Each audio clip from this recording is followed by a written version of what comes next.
this video, you will see a feedback session.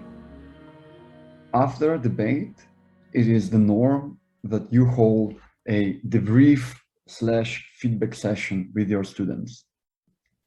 That means that you offer your thoughts to students, but also that you let your students, after the fact, now that the dust has settled, now that they have sort of disengaged, hopefully, from the heat of the debate, that you let them reflect and that you provide an environment for them to reflect and, hopefully detach themselves at least a bit from the debate position that they were defending, and then they can, as objectively, rationally, and logically as possible, think of the arguments that they have made, think of the responses, think of what they could have done better, maybe if they made mistakes, why they occurred. And once again, even though feedback is usually a bit more frontal, because it is important that there is some activity where the teacher really, transfers knowledge and experience in a more direct way, it still does not mean that you should be totally frontal. It is perfectly fine to include students. And once again, a lot of it depends. So depending on how the debate went, you can actually pick and choose the best possible approach that you deem fit. Usually, though, a mixture of both, a compromise of sort, is what is going to work best. Let us now do some feedback. I will focus on your delivery, on your clarity, and also obviously on content. So I want to start with the actual delivery, and even though it might not seem as important, it is in fact important that we are mindful of how we deliver content, how we explain, are we clear? Because if we want to transmit our ideas, it is important that we are, actually transmitting them. And I have to say that for the most part, I was actually quite satisfied. I think that both the speed at which you were talking, the usage of hands, etc., all those were, I think, good. You utilized all the elements of good speech correctly. I do wonder, so maybe here you can give some, you can reflect. Would the way you spoke change if you were given more time to prepare? In my case, absolutely. Okay, in what way?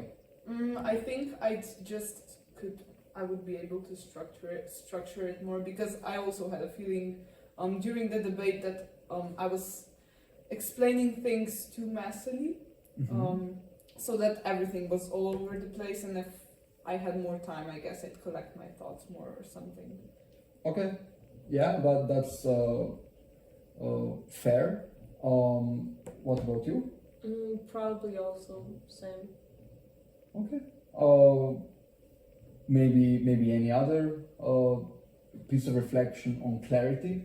Maybe, so we didn't have the opportunity to practice speeches, but if we practice, would you think it would help you, or? Yeah, probably. Even like right now, my first speech was a lot messier than my second one. I think that was because, one, I was nervous, but also because I just wasn't used to making speeches as much. Okay. And like after the first one, I was just a bit more confident. Okay, so it's the matter of gaining a bit more experience, but also preparation. Yeah. Yeah, so I think this is one thing to learn, that, it's, one experience, so if you debate more and more, experience amounts and you become clearer, but also if you prepare for a topic a bit more. Okay, let's now go to what I think is the most important question, the question of content. Now, obviously, I think it is obvious that such a debate is way too complex to be resolved in 15 minutes. But I think what is important is what have we learned are the main clashes. So what do you think are, after the debate, what are the main open questions that have to be resolved if you want to answer this debate, basically? One is definitely about how much an individual owes to society. Mm-hmm. I think this was the majority. And here, and this is something, this would be my first point of criticism. I think here you did not really directly clash each other. I think here both of you spent a lot of time making your own point and then staying within sort of the logical or argumentative bubble of your point rather than analyzing the actual clash. And this is important. So what I think you could do, and what I think would make it better, is if you analyze the clash and ask yourself, okay, why do we disagree on this? What are the key assumptions based on which we disagree? And then take a look if maybe you can resolve those, or at the very least, clarify the clash, clarify the disagreement. So that's one thing I would say. But okay, what are some others? So we have individual freedom. What are some other big clashes, big questions that remain? I'd say, I guess, the necessity to have civil. Give me the word. Conscription? Yeah. Okay. The necessity to have civil conscription. So whether we need it, whether it's a crisis situation or a situation. Mm-hmm. That. So this is, yeah, so I think this is an important thing, right? Like it depends very much on the context. But I think here the best way to do it is to just, analyze both. I know that makes it maybe two debates, but this is something. Now, I want to wonder, what about the state? Because here I think that something interesting happened.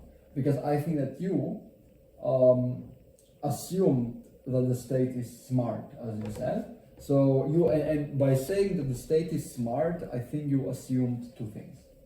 Number one, I think you assumed that the state is a rational actor, and I don't think this is something you can as easily assume. And number two, you assume that the state has the universal good as its main motivation, which again I think is a pretty big assumption, right? Like it is not really difficult to imagine counterfactuals for this assumption. So number one, I think that you may be okay, we had a shortened variety because post-COVID we are not used to live classroom activities yet, okay, but if we had more time, I think explaining a bit better why the state behaves like that would be important. But, and here I think this is why I found this particular question peculiar, you to a large extent accepted this. Like yeah. It's so, and I think here, and I like. I could oppose it. Yeah, you could, you could. I think it would like help your case a lot to just say this is not something that we can assume, yeah. and maybe even if it is in a given state, maybe this state will devolve through time, and it will become a tyranny, and so. But I see the point why you would also say, yeah, the state is smart and make your argument. So here, I think what you can do is you can use the even if approach. So that means that you can, yeah. So you can layer your responses, and this is, yeah. So this is something that I found quite interesting. Well, but finally, just to come back to the individual versus collective point, do you think this point is resolvable even? Do you think it is possible to resolve this point? Theoretically, yeah. Yeah. Really? Okay. Yeah. So. I mean, we could say that the collective good is the good of many individuals. So, but I wouldn't want to say that because that does not help my case, for example. Okay, yeah, fair. No, but I mean, what I wanted to, my question here is maybe because maybe some questions are of such nature that that they are so paradigmatic that it is impossible to truly debate them, right? So. And now the question is this question paradigmatic? But you said no, so you believe that it is possible to answer it. Okay. Yeah, I think that if you give yourself very clear standards as to why something is good or bad, then it is clear that one side would have more like ideas. For example, if your standard for something being good is an individual's freedom, and you not being forced to do anything, I think that the side that doesn't support, like, that prefers that, it is obviously correct. Whilst if you prefer the idea that most people get the most utility out of things, probably the other one is more correct. Okay, fair. So it's just a matter of what you value. But I mean, I think this is, but by saying this, you just transposed the debate into something else, Yes. right? But I think still, like, the problem remains, is there a rational way to choose which value? No. Okay. So and I think this is important. I think and quite interesting, right? Because so that means that there are some things where maybe the debate does not happen. Like maybe you cannot reach a final conclusion. But I would still say it's important to debate, and the reason for that is that by debating you clarify the disagreement. Okay, just a finishing thing. I wonder if you imagine doing the other side, or criticizing each other, basically. But be nice. But what is something that you would do maybe differently, or that you liked, and maybe you can start. I really like the idea that there was my presumption as to why we owe things to society was put to question. As to what extent it is, because I feel like that forces the other side to clearly state to what extent that is. And there's very easy answers, as they were already presented in speeches, that the extent can be already solved through taxes. Why can't it be solved through taxes? So it forces you into a very good, like very strong corner, and you have to go specifically why not taxes or not. It's pretty hardcore stance to take on affirmative side. I think that was really good from Okay.